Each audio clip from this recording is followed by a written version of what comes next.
Naku, nag-iiyak na mga kababayan si Claire Castro at nagmakaawa at nanawagan ho sa taong bayan na tulungan daw umano ang gobyerno, lalong-lalo na itong NBI, ang PNP, na hanapin si Senator Bato de la Rosa. Hindi ho kasi nila mahanap-hanap kung nasaan na si Senator Bato de la Rosa. Ang hindi nila alam, basta lang yan sa susulpot sa Senado nang hindi ho nila namamalayan, at lalabas yan sa Senado nang hindi ho nila namamalayan. O ganyan katindi si Senator Bato. Ngayon, mag-iiyakan ho sila kasama na magngungoy-ngoy, tutulo yung matinding luha dito ni Claire Castro, mga kababayan. So pakinggan ho natin dito si General Macanas. Gandang araw mga kaibigan. Bigyan natin ng reaction, opinion itong post Pinoy Trending. Panawagan ni Auntie Claire Castro.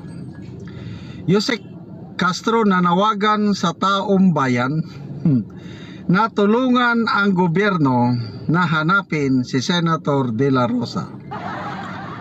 Nanawagan si Palace Press Officer Attorney Claire Castro sa publiko na kung maaari ay agad na isumbong sa otoridad kung sakaling makita nila si Senator Ronald Bato de la Rosa.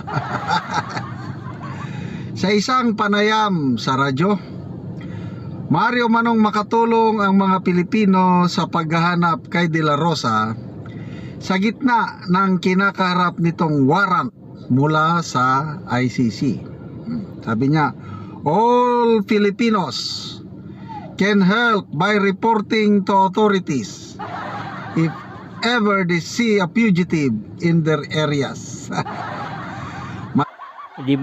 Di ba may report mga kababayan? Nasa New York daw, di ba?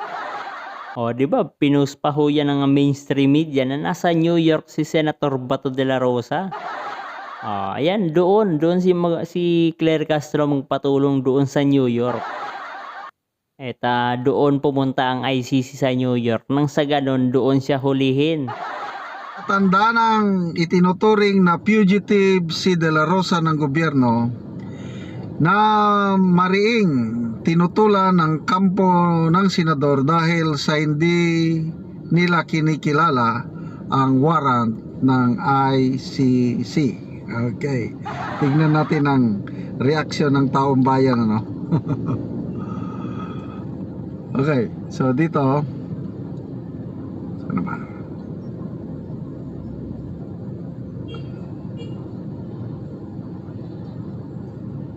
6,200 nag-react, 5,500 ang tumatawa, 212 ang galit, 426 lang ang nag-like o naniwala. Anong percentage ito? 95% sa taong bayan ayaw maniwala o ayaw tumulong sa paghanap kay Senator Bato. Basa tayo sa mga comments. Hindi talaga yan tutulungan mga kababayan dahil alam naman ho natin itong galawan ng administrasyon ni Bongbong Marcos Jr. Alam natin na talagang hindi siya gagawa ng mabuti para sa ating bansang Pilipinas. Jasmine Ryan sabi, mas gusto pa namin taguan si Bato. Joey Rojas, talagang mahina ulo nitong kupal na ito. Ang dami mong pulis at military. Bakit hindi silang utusan mo? Pari-pareho kayong tulog sa opisina, mga unggoy. Kaya nga naman mga kababayan, no, sabi nga ni John Vickes, naka-alerto ho yung 225,000 na mga kapulisan nationwide, no? Bakit yun yung ayaw kausapin ni Claire Castro? Bakit makiusap pa sa taong bayan? Napakaraming pulis eh.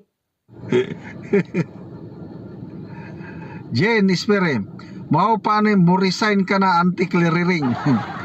Radito Cruz, ikaw na lang na isa Claire maghanap, papagurin mo pa kami. Parang kay Saldico. nanawagan ng gobyerno noon, isumbong nyo naman sa amin pag makita nyo si Saldico. Sabi ng mga OFWs, hoy, ang dami nyong intelligence fund o confidential funds, huwag nyo kaming utusan, kayo ang maghanap. Tama. Ito naman ngayon. Oo. Okay. Alam natin na bilyones ang confidential funds, lalong-lalo na yung confidential funds ni Bongbong Marcos. Nako, katiting lamang ho yung confidential funds ni BP Sara kumpara ho dito sa confidential funds na bilyones ni Bongbong Marcos Jr. Tapos uutusan pa yung taong bayan para hanapin si Senator Bato. Nako po.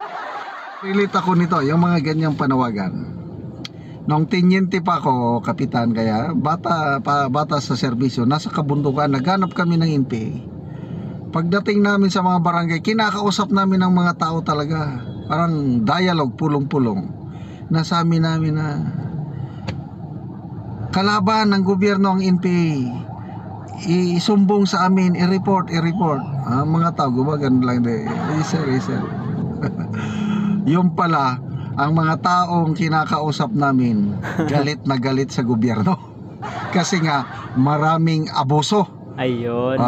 Pinapabayaan sila ng gobyerno. Kaya wala kaming mapalang report. Hindi kami tinutulungan ng taong bayan noon. Bagkus sila pa ang nagtatago sa mga rebelde. Ayun. Yung mga rebelde, yun na pala ang mga kabasketball namin. Yung mga kasalamuhan namin sa barangay na pinupunta namin, mga rebelde yun. Yung armas, itinago lang ng mga tao. Ganun yan, kung wala kang popular support, talagang wala kang mapapalang impormasyon, wala. Until such time, nakita namin yung abuso, then nagbago ang armed forces. Iniwasan namin yung abuso.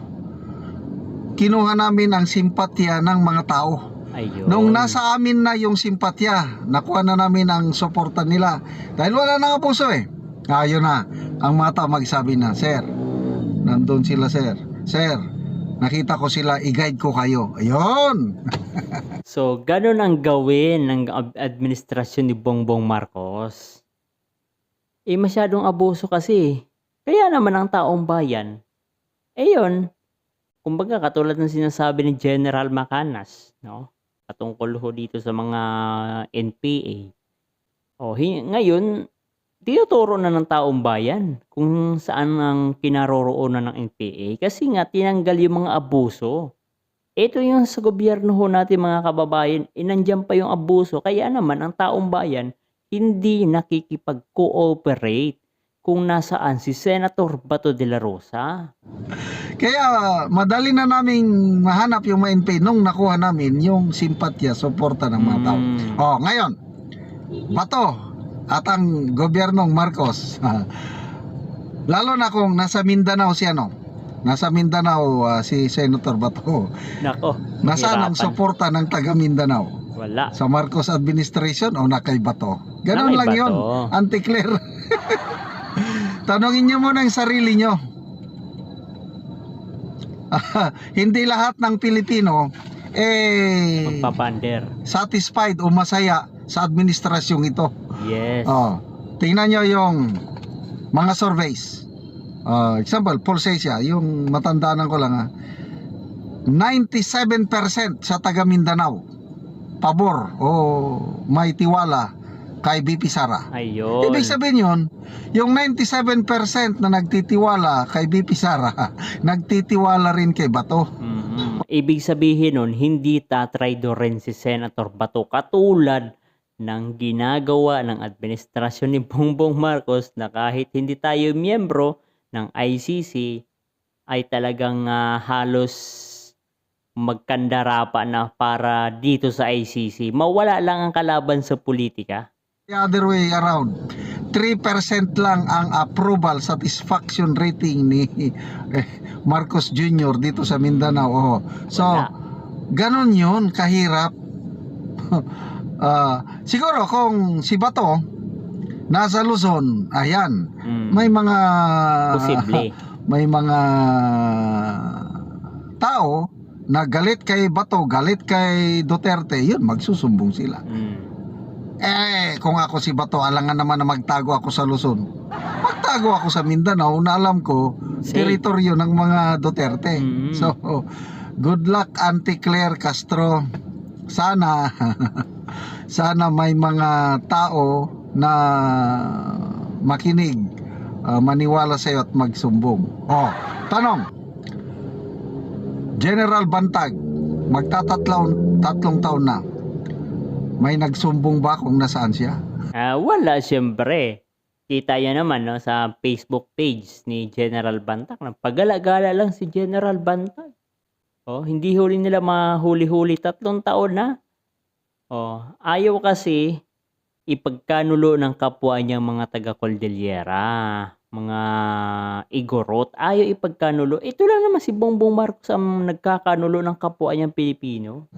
I believe nandyan lang sa tabi-tabi ni si General Bantag. Yes. Kaya lang, ang law enforcement agencies hindi nila alam kung nasaan.